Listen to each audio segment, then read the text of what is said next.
সুপ্রিয় দর্শক আসসালামু আলাইকুম। কেমন আছেন সবাই? আশা করছি সবাই অনেক ভালো আছেন।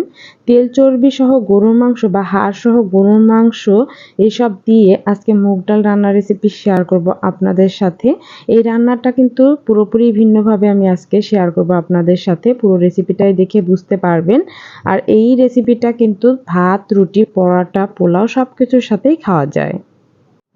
প্রথমেই আমি এখানে ১ কেজি থেকে একটু বেশি হবে হাড়, তেল, চর্বি সহ গরুর মাংস নিয়েছি।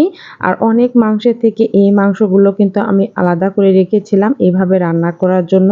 মুগ ডাল দিয়ে এই মাংসগুলো রান্না করলে আমার কাছে অনেক ভালো লাগে এবং খেতে অনেক টেস্টি হয়। আপনারা দেখেই বুঝতে পারছেন প্রতিটা হাড় এবং মাংসের সাথে তেল চর্বি লেগে আছে। আর এই তেল চর্বিওয়ালা মাংসগুলো আলাদা করে আপনি আমার মতো রান্না করে দেখবেন যে কতটা টেস্টি হয়। মাংসগুলো ভালোভাবে আমি কেটে ধুয়ে পরিষ্কার করে নিয়েছি রান্না করার জন্য। অন্যদিকে আমি ২৫০ গ্রামের মতো মুগ ডাল নিয়েছি আর এই ডালগুলো কিন্তু সুন্দর করে আমি ভেজে নিয়েছি। মুগ ডাল ভালো করে ভেজে নিলে এই রান্না থেকে কিন্তু মুগ ডালের সুন্দর একটি ঘ্রাণ পাওয়া যায়। তাই সবসময় ভালো করে ভেজে নেবেন। এখন পানি দিয়ে কষলিয়ে সুন্দর করে আমি এই ডালগুলো ধুয়ে নিচ্ছি। ধুয়ে চুলায় একটি ফ্রাই প্যান বসিয়ে দিলাম আর ফ্রাই প্যানে দিয়ে দিলাম ১ কাপ পরিমাণে পানি আর এর মধ্যে দিয়ে দেব মুগ ডাল। মুগ ডালটা দিয়ে চুলাটা অন করে জাস্ট পানিটা ফুটবে একবার, তখনই চুলাটা অফ করে দিতে হবে। এই যে দেখুন পানিটা গরম হয়ে হালকা ফুটতে শুরু করেছে। এইমাত্রই আমি চুলাটা অফ করে এভাবেই ঢাকনা দিয়ে ঢেকে দেব, যাতে করে রান্নার সময় ডালটা সিদ্ধ করতে সময় না লাগে, দ্রুত সিদ্ধ হয়ে যায়। অন্যদিকে আরেকটা হাঁড়িতে আমি পরিমাণ মতো তেল দিয়ে দিলাম আর তেলের পরিমাণটা একটু কম দেবেন, যেহেতু তেল চর্বি সহই মাংসটা আছে। এজন্য আমি তেলের পরিমাণটা কম দিয়ে এখানে আমি পেঁয়াজ কুচি দিয়ে দিলাম ১ কাপ পরিমাণ। আর দিয়ে দেব গোটা গরম মসলা। এখানে আছে ২টা তেজপাতা, গোলমরিচ, এলাচ, দারচিনি। সব মশলাগুলো দিয়ে ভালো করে নেড়েচেড়ে পেঁয়াজগুলো আমি ভেজে নিচ্ছি। পেঁয়াজের কাঁচা গন্ধ দূর হওয়া পর্যন্ত ভেজে নিলেই হবে। একেবারে ব্রাউন কালার করে ভাজার কোনো দরকার নেই।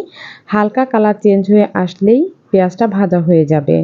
এই যে আমার ভাজা হয়ে গিয়েছে। এখন এ পর্যায়ে আমি মাংসগুলো দিয়ে দিচ্ছি আর মাংসগুলো দিয়ে আমি তেলে ভেজে নেব। পেঁয়াজ এবং তেলের সাথে ২ মিনিট থেকে ৩ মিনিটের মতো ভেজে নেব।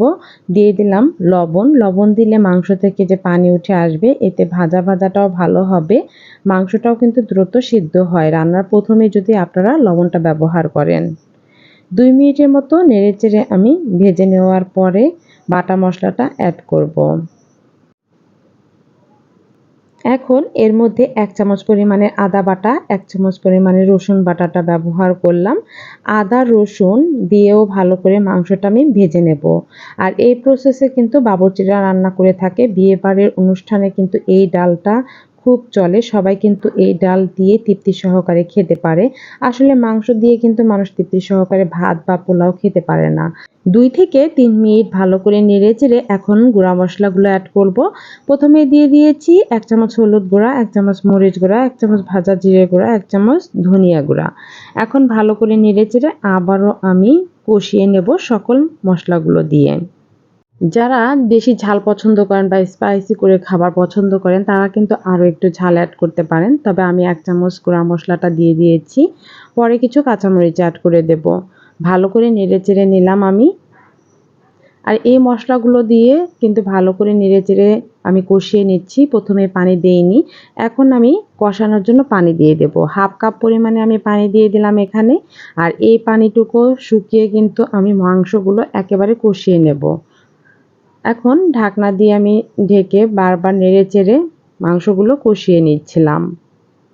খাবারের টেস্ট বাড়াতে মাংস যখন কষাবেন তখন কিন্তু একবারেই পানি শুকিয়ে ফেলবেন। দেখুন আমার কিন্তু কোনো পানি ছিল না। এখন এ পর্যায়ে দিয়ে দেব সেই মুগ ডাল, যে মুগ ডালটা আমি গরম পানিতে ভিজিয়ে রেখেছিলাম।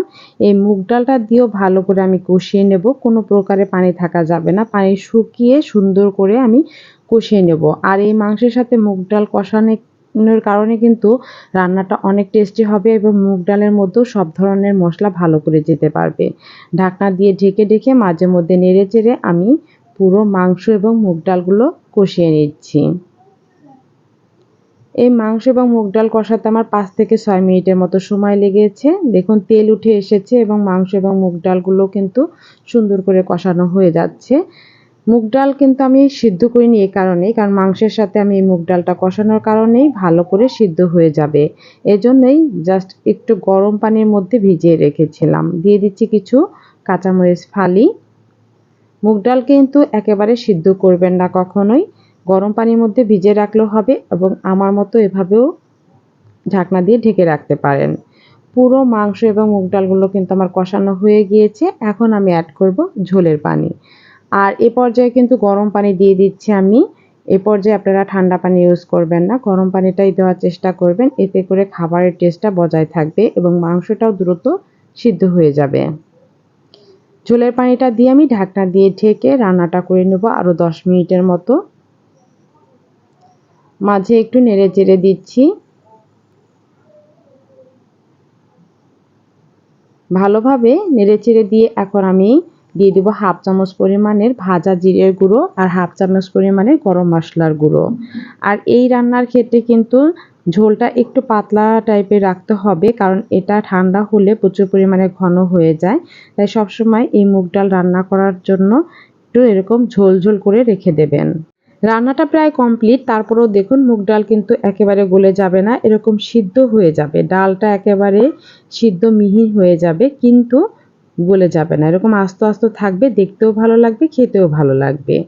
আধা ঘন্টা পরে সার্ভ করছি। মাশাআল্লাহ একদম পারফেক্ট হয়েছে। আর ঠান্ডা হলে আরও একটু ঘন হয়ে যাবে, অনেকটা পরিমাণে কিন্তু ঘন হয়ে গিয়েছে। তাই আবারও বলে দিচ্ছি একটু পাতলা টাইপের করে রেখে দেবেন। খেতে হয়েছিল অসাধারণ, বাসার সবাই অনেক পছন্দ করেছে, ছোট বড় সবাই খুব তৃপ্তি সহকারে খেয়েছে। রেসিপিটা কেমন লাগলো তা কমেন্টসে জানাতে ভুলবেন না। যদি ভালো লেগে থাকে লাইক কমেন্ট শেয়ার করে পাশেই থাকবেন। আল্লাহ হাফিজ।